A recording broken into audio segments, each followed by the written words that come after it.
Good morning, people. Happy hump day. It's another SJU. I'm here with Kim. I'm here with Eric. And we, by the end of this show, are going to hashtag release the Ayer cut. That's right. We have it in our power. If we can talk it into existence. Today, we will be discussing all things related to the Ayer cut of the Suicide Squad, which, according to a lengthy Twitter open letter, I guess, David Ayer posted. It does exist, and it's spectacular. We'll be discussing all things related to that, and then tangentially related, there is a 6-hour cut of Dune, according to Jason Momoa, that I demand to see. I demand to see the assembly pre-VFX cut of Dune. That's the only true way to real fans. Yeah, no, only for real fans. And we'll speak generally about director's cuts and what happened on the submarine that David Ayer alludes to. All that and more coming up on SJU. Also, we'll respond to questions and comments from the viewers, so keep those coming in the chat. If you missed the news, there's a new Suicide Squad coming out, but that hasn't stopped people from asking for the old Suicide Squad, but new, including David Ayer, who said something along the lines of the following. It's like 6 pages long if you haven't read it, but he says things like, I put my life into Suicide Squad. I made something amazing. My cut is an intricate and emotional journey with some bad people who are shit on and discarded, a theme that resonates in my soul. The studio cut is not my movie. Read that again. Pausing just briefly here, I think this is something that we could tell. we knew that this was not the vision of one person, unless they were the guy from Split, and he was playing 8 directors and editors at once. Just briefly, from what I remember about production, he had 6 weeks to write the script, I believe, and it got, once BVS had everyone was like, BVS is too grim, we don't like this. They went back and completely did reshoots and changed the tone and kind of tried to mangle it into a Guardians of the Galaxy-ish comedy. Am I getting that right? I think vaguely. I did see a Joel Kinnaman interview this week where he just talked about how one huge difference between the new one and the old one is the new one, they had like a locked script that never changed when they went in versus, that first one kind of being made on the fly and things changing constantly during production, after production, et cetera, et cetera. And also, I think that we got a release a little bit early, maybe before the studio wanted to. At Comic-Con, there was that teaser or that sizzle reel or whatever you want to call it. It was like 3 minutes long. And it was a very different tone from the end film. It had a slowed down pop song. I was going to say it didn't have a pop song, but it had like one of those creepy slowed down pop songs in it. It did. It's like Send in the Clowns or something, some bullshit like that. And then, but it was a different seeming movie. It was not, Eminem and quick cuts. So clearly there's been some interference, well documented interference. But according to David Ayer, I think this is the big story. He's saying there is a fully mature edit by Lee Smith, Christopher Nolan's editor, standing on the incredible work by John Gilroy, Stephen Price's brilliant score with not a single radio song in the whole thing. It has traditional character arcs. Great. I love traditional character arcs. Amazing performances, a solid third act resolution. A handful of people have seen it. If someone says they've seen it, they haven't. I guess unless you're in that handful of people. So this is... They were on the submarine. According to David Ayer, and I have no reason to disbelieve him, that the Ayer cut exists. Should we go through the rigmarole of releasing this, or what? Are you done with hashtag release these cuts, or how are you feeling right now? Should Warner Brothers release this? Kim, what do you think? I feel everything. I'm so ambivalent about this. I want, yes, on the one hand, my instinct is no. Why, in Zack Snyder's case, he had a very extenuating set of circumstances that led to the Snyder cut of Justice League coming out. Not least the fact a personal tragedy cut his involvement in the movie short. And so, a lot of empathy for him and allowing him to put his vision out there for sure. And it kind of, in some ways, undermines that gesture if they were to allow David Ayer to put his version out. But also, I'm like, yes, if people want it and they want to do it, then put it out. We've got so many platforms now. The Snyder Cut came out on HBO Max. why can't this? And we've had director's cuts since, you know, the early days of cinema. So yes. So yes and no. Nice equivocation there. Eric, what do you think?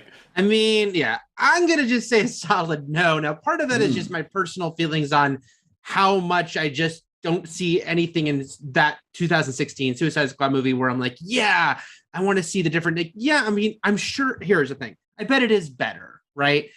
Because it is probably at least just like one person's initial vision versus like, you know, the trying to fix it version. And everything I see, I realize can be, there's the caveat of like, but what if? Because my gut feeling here is this is just a movie that was not working and the studio tried to fix and that didn't work either.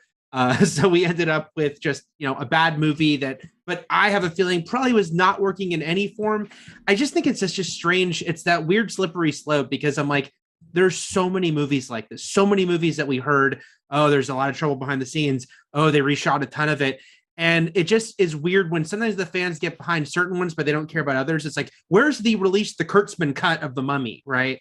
You know, it's like, yeah, so Men in Black International. Where's the director's cut? And it's like, it's just a strange thing because so many of these big movies are, you know, end up being made by committee and a lot of people are involved. And sometimes you end up like, you know, Men in Black's a good example because sometimes you end up with the first Men in Black and it's great because I've heard Ed Solomon's talked about what a mess it was making that movie. They end up with a great movie, but sometimes you get it in Men in Black International.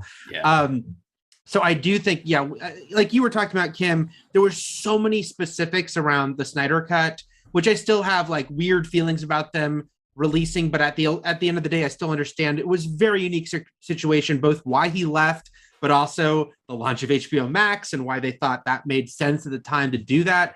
I feel like, yes, we have had director's cuts and we'll have them again. And I'm not saying it's like I never want to watch director's cuts. I've checked some out, but this movie specifically, personally, I'm just not interested. But also, I just think it is a weird line about like what hits the right threshold for why we need to see a certain director's cut versus all the other times where we're like, oh, no, it's okay. We don't need to see that earlier versions of all these other movies. Yeah, fair. I mean, I'll take the contra position. I think it should be released just because if it doesn't need $70 million more dollars worth of VFX stuff like the Snyder Cut did, if it really is just sitting there, of course it should just be an option, just an option to watch on HBO Max. It doesn't take away from the new Suicide Squad movie. It doesn't take away from fans of the original, and they're out there, I guess.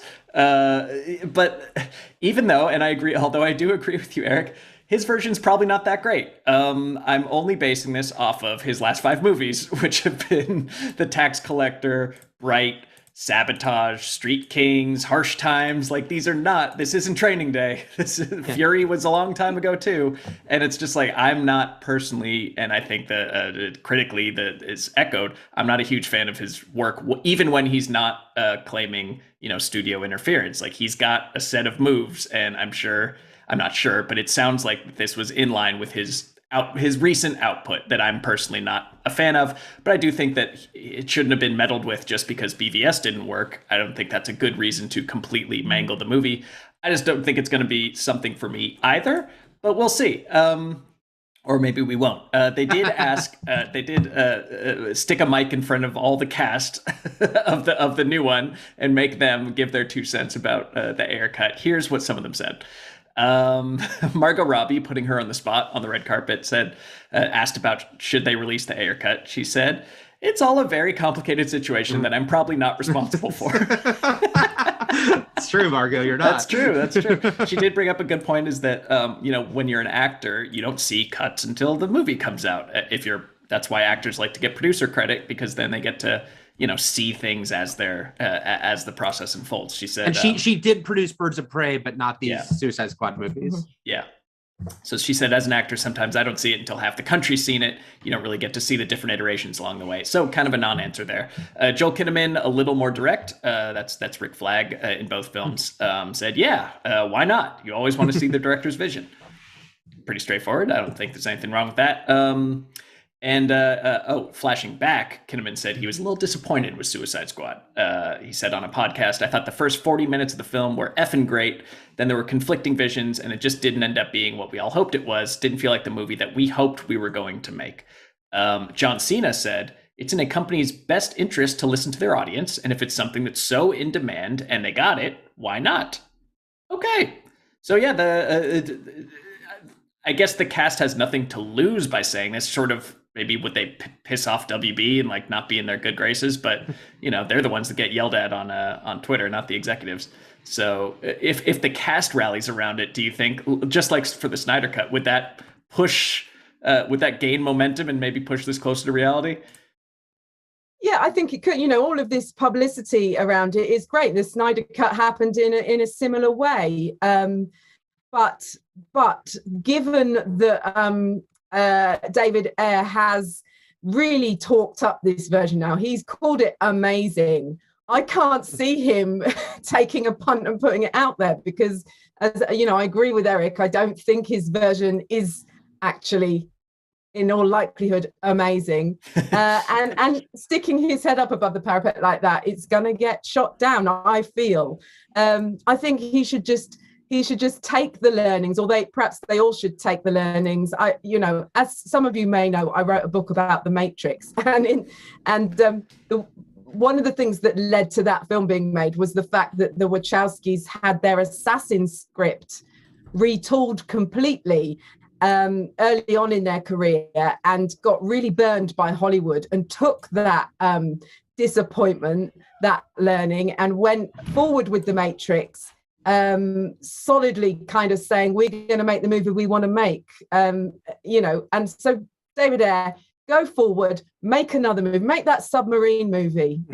So yeah, if you're unclear of what we're talking about regarding the submarine, I'm just trying to bring it up from his statement.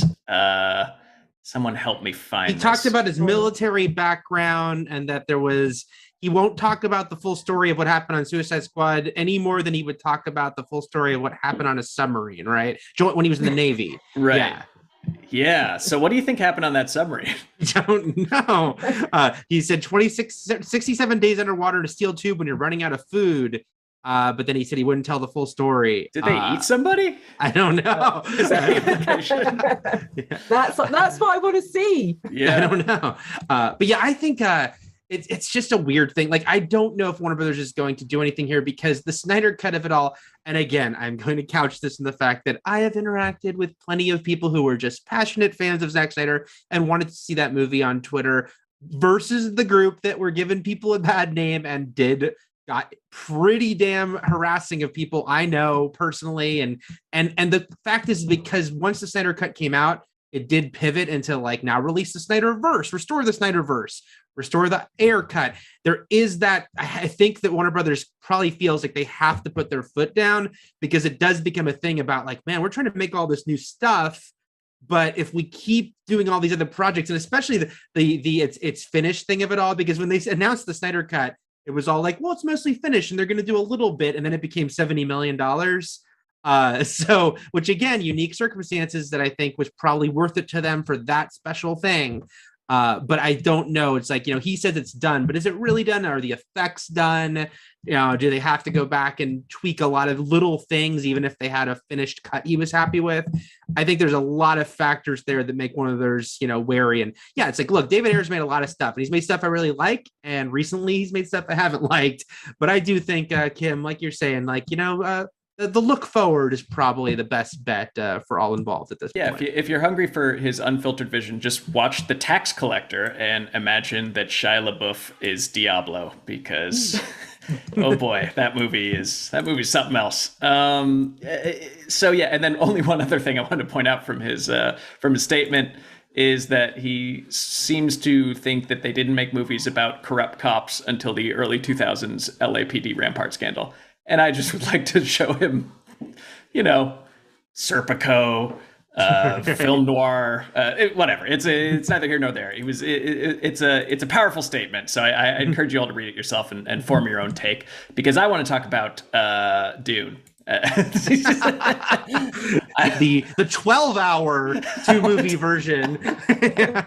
I love Jason Momoa. I don't think he owns a phone or cares about Twitter or something, because he says some wild stuff and then just drops it on people and walks away.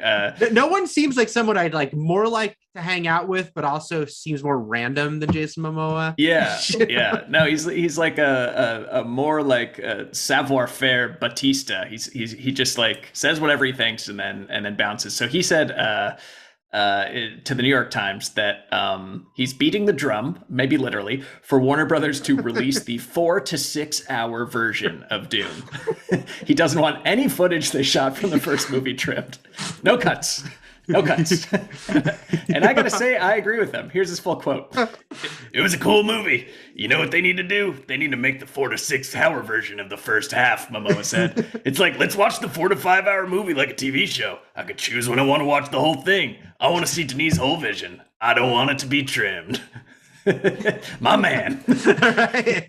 He's also his man, yes. Yeah. So I mean, this one, I'm sure there's a 6 hour version of this movie. Just knowing Denis, it's like establishing shots alone, probably just pointed the camera at some literal dunes for half the movie. So look, this is a massive book. It's a massive franchise. They're only doing this. They're only taking on the first half of the book, but it's like a novel. They could do a 6 hour cut of Dune. What do you guys think? And why is your answer yes? Agreed. Yes, they can do a 6 hour cut of Dune. I love Dune and I want to see that. I'm not sure that just shoving all the footage that they've shot on this shoot into that is the good idea. Maybe a planned 6 hour mini series or something might be a better idea.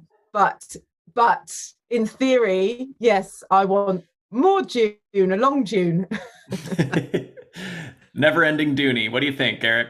Yeah, I have to go opposite on that. Look, so I'm a totally new to Dune. I've never read or seen anything Dune, but I'm excited for this movie. Great director, looks really cool. I'm excited for it, but I would not want to sit down to watch the 4 to 6 hour version of Dune. I do think it's just that question of going into it. What are you making, right? It's like if they set out kind of what you were saying, Kim. It's like if they said at the beginning, we're making a mini series, great, but they said we're making a movie. So let's stick to the movie. And I understand from Momoa specifically. Of course, he's literally part of the Snyder Cut. So I think part of him's like, yeah, let's do that for everything. But again, super specific thing. Like I think when we talked about the Snyder Cut, I said, look. I didn't need the Snyder Cut, but I'm also happy that when they did it, they made it that 4 hour version, which never would have been released theatrically, because why not? Because the people it was aimed at the most were like all in. So why not? But Dune, is basically for a lot of people. I know that there's a lot of hardcore Dune fans, but for a lot of the mainstream audience, it's going to be a new franchise, right? Like something new to them. And I think it needs to be something accessible versus the 4 to 6 hour version. So I think that's just that question of like, how much is too much compromise versus what is a reasonable thing to make your theatrical movie a movie. I just wanted to say, as an actor as well, of course, he's like, yeah, more me on screen. Give me the 6 hours of footage I shot. I know, yeah, because he's kind of a side character. Like I'm sure a lot of his parts, like training Timothée how to sword fight, are sort of cuttable. So I hope that they give this movie the girth it deserves, because also, it's only the first half of the book. Like, this might be all we get. I just really don't believe in people enough to think that we're going to support this enough that it'll get a sequel. So if this is all we get, I want all 6 hours. I don't want any edits at any point. There's like a 10-minute, like no cuts. It's just a close-up of Momoa like staring into the horizon. Perfect. Just like, perfect. Wind blowing in his hair. Yeah. No, I don't know. I'm half kidding. I think that obviously editors have a crucial role to play. And I do think that even Blade Runner 2049 could have used a little nip tuck here and there. Just sometimes, and he's more worthy of it than most. But directors kind of fall in love with their own visuals, and they just kind of linger. But that's fine. That's fine, especially when you're watching at home. So 6 hour cut of Dune, done. You're just gonna have it on repeat all day.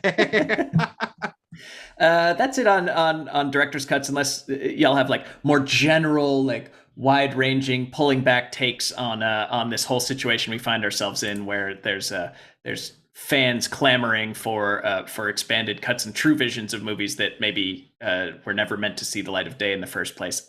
I personally don't. I'm ready to move on to fan questions if you guys are. Do it. Let's do it. And before that, like and subscribe. hit the bell. You know the drill. And join us on Friday. Kim, I haven't asked if you want to join us for this, but you might be busy because it might be the middle of the night there.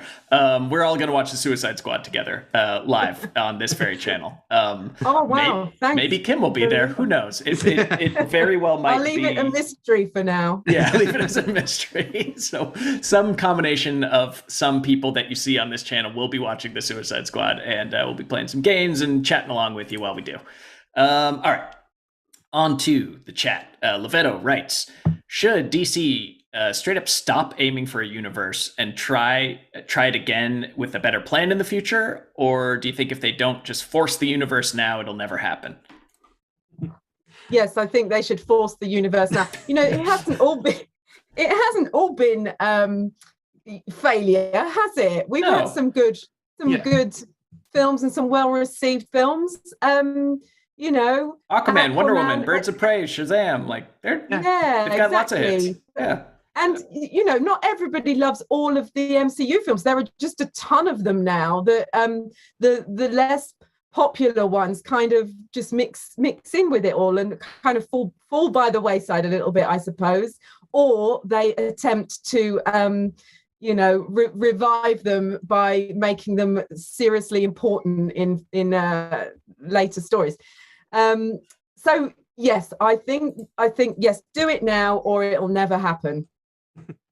Yeah, I don't know. I think I right now I kind of like what they're doing with it, which is just kind of playing it fast and loose. Like even with the Suicide Squad and all this, like, is it a sequel? What is it? And it's like, well, it doesn't negate the first movie. It certainly exists, but you don't have to have seen it. And I was tweeting along last night as I was rewatching Birds of Prey, a movie I love, and someone was asking me, oh, is there like connections between Birds of Prey and the Suicide Squad, you know, besides Harley Quinn being in both? I was like, no, not really. There's the quickest line possible to explain why Harley is with the Suicide Squad again, just to kind of account that, you know, where we last saw her. But you don't have to have seen Birds of Prey. And as someone who loved that movie and loves the Suicide Squad, I'm cool with that. I love what Marvel does. I love how interconnected it is, but I don't need them all to be like that. And I don't need these DC movies to be like that. I think at the moment, and yeah, like, you know, they've even the past year, they've had some great ones and some not so great ones with Wonder Woman 84 and now the Suicide Squad and the reactions to those. But I think it's okay that they're playing it fast and loose with that huge caveat. And we might have another conversation about this next week. We'll see. But the Flash question, like, will the Flash try to maybe clear it all up because we know they're multiverse in that movie? But even if it didn't, I think it's okay that they realize maybe we don't lean so hard into the, like, you know, overlapping stories that Marvel's done so well.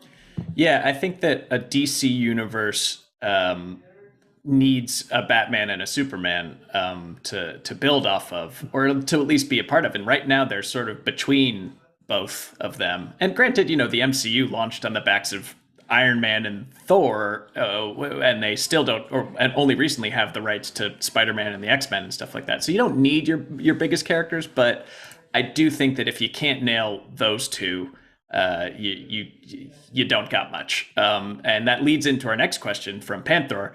Did you know that every DC movie that featured the Joker has won an Oscar? Should DC put the Joker in more movies to get more Oscars? Is that true? Is that really? I know Batman 66 didn't get an Oscar. That's the one I think it doesn't count. But Suicide Squad did, which was a very funny thing. Yeah. Dark Knight obviously did. Batman 89 probably got like an effects or sound one, I'm guessing. Maybe, yeah.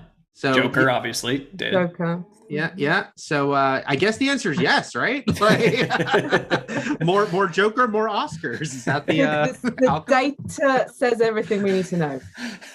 Sadly, I think that they do have a spreadsheet that's like, oh, put the Joker equals money and Oscars. Done. Yeah, there should always be, just like there always has to be a Stark in Winterfell, there has to be a Joker in a DC movie. Wow, I just made a Game of Thrones reference. I'm sorry. Okay. So James Bunn asked a good one. What movie needs a shorter cut? Let's call it the studio cut. Suicide Squad. Suicide Squad. David Ayer version. I actually have two big things come to mind with this, because there's two movies that were directors who at the moment were allowed to do whatever they wanted and made movies where I thought there's some really good stuff in there, but the middle part could probably be cut down a lot. And that is Peter Jackson's King Kong which I remember thinking like, oh, I like a lot of elements of this, but this is dragging and we don't need all this stuff with some of these side characters. And then funny, you were talking about The Matrix and the Wachowskis, Kim, because Speed Racer, which I know has some big fans. And I really like a lot of Speed Racer, and I thought it is 20 minutes too long. Like, you know, it's like for a movie that is Speed Racer, it shouldn't feel like it's dragging, no pun intended, in the middle. But there's a lot of great, really cool stuff in that movie. So those two I actually think of often in that regard. Release the studio cut of King Kong 2005 and of Speed Racer. Kim, you have one? Yeah, a recent one. I mean, there are tons, but I can't recall them all. But a recent one, I would say Snake Eyes, which was kind of interminable. I think that could have been tighter, funnier. That could have been benefited from some Suicide Squad style humor for sure. More pop songs. More pop songs. I know this is probably sacrilegious given the director's cachet, but I think The Hateful Eight could have used a little bit of a. That was more of like a. It's different when you're watching an actual play in a theater when you can get up at intermission and go walk around, but you are sitting in that cabin for a long time, and some of the snappiness of the dialogue kind of wears off after a while. But then everybody shoots each other at the end. It's all good. Okay. I'd say spoiler warning, but it's a Tarantino movie, so there's like a 90% chance. Okay, there's some good real film questions here. Vishal asks us, what's your favorite Kubrick film of all time? I'll go, I mean, God, I'm seeing so basic here, but I will say Shining, which I even at one point felt a little burnt out on, but then when Dr. Sleep came out and I kind of went back, I'm like, oh, yeah, this is really, really good. This is a really cool movie. And it's, you know, because Kubrick was not always like Mr. Mainstream, as acclaimed as he was. It's like that movie, I think, is such a great sort of blend of, it's very Kubrick. It's obviously Kubrick, but it also functions as like a mainstream horror movie that works really well. So I think it's sort of impressive on that blend of things. Yeah. Amy, have one? Yeah, I mean, I would say The Shining as well, boringly, because it was one of the first films I ever saw, probably, and one of the things that I love about it is that, you know, there's not much. I love a lot of murder on screen. There's not much murder on screen in this, and when it happens, it's really impactful, and that was really visceral for me the first time I saw it. So yeah, The Shine and just all of the imagery and everything is so iconic. So I'm going to say The Shining, but with a special mention for Clockwork Orange, also because it was an early film of mine. Wow, you were watching like these Kubrick movies early. That's amazing. Yeah. Well, I'll give you guys the correct answer, which is Barry Lyndon. Barry Lyndon is probably one of my favorite movies ever made. It's talk about a long one. It is definitely 3+ hours, I think. But man, it's like, it's just so good. It's like Scarface in, I want to say medieval times, but that's not medieval. Dandy times. You know, everyone's wearing a rig, and they have those big muskets, and like some of the best. Truly the best duel scenes in all of film, the most dramatic, character-driven duels you'll ever see, and only a single shot is fired in some of them. And man, it's good. Natural lighting, that's what everybody says, and it's like, yeah, cool, but it is really impressive that he did the whole thing with natural light sources. And it's definitely as good as Ryan O'Neal has ever been in anything. So watch Barry Lyndon. Pour yourself a snifter of brandy and put up your feet and crack open Barry Lyndon if you have the chance. That's definitely my favorite one. I think we'll end on this. Well, do you want to do a movie question or a food question? What should we do? What do you guys prefer? I say a movie question. We are ostensibly a movie show, yeah. Amazing. I just want to open it up. Favorite movie you've watched recently? Oh, I'm going to say Saint Maud. Saint Maud. Yeah, which I only watched in the last couple of weeks for the first time, having wanted to since it came out. But yeah, I love. What do I love about it? it's so ordinary. It's about this, all the way through, but there's this eeriness, this tension, and then at the end, the final scene is, I won't spoil it. What can I say? Is dramatic. Okay. I'll say a quick rundown, which I love The Green Knight, which really did it for me on the weird A24 scale. Oh, you got to see that? Yeah. Oh, that's cool. And then Werewolves Within, I really recommend, which is on VOD now, at least to rent, and is a really good horror comedy. Very much enjoyed that. I thought it was really fun, really funny. I would say one of the best, if not the best, movie based on a video game ever. And then The Suicide Squad is really, really fun. And you will enjoy it this weekend, I think. Most of you, people, we all have different tastes. Yeah. But that was just, it delivered what I wanted from a movie with Suicide Squad in the title.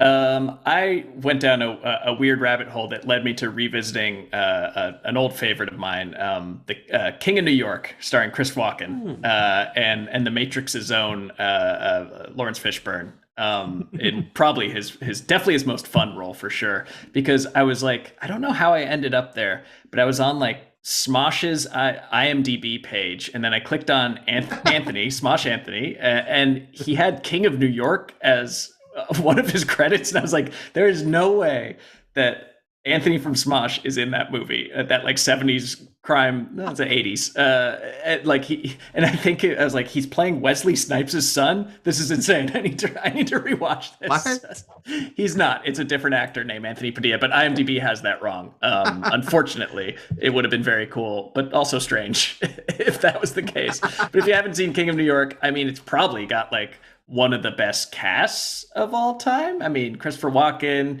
you got Lawrence Fishburne, you got CSI Miami guy with the sunglasses, Gus Fring's in it, Wesley Snipes, obviously, Steve Buscemi's in it, and everyone just like looks cool. So it's just one of those movies. I mean, it's just a very cool, gritty New York crime movie. So check that one out. That's an old fave that I got to revisit. No Smosh. No, sadly, no Smosh. Spoiler alert. Maybe we'll do a reaction video with Smosh. We'll get them on. We'll react to the movie. It'll be fun. So yeah, be like, that is not Anthony. But maybe it is. I don't know. You be the judge. I haven't fact checked this. So that's our show for today. Come back on Friday where we'll be watching The Suicide Squad together. Time TBD, but think afternoon. We'll be putting that out on social media later. And till then, thank you, Eric. Thank you, Kim. We'll see you soon. Bye-bye.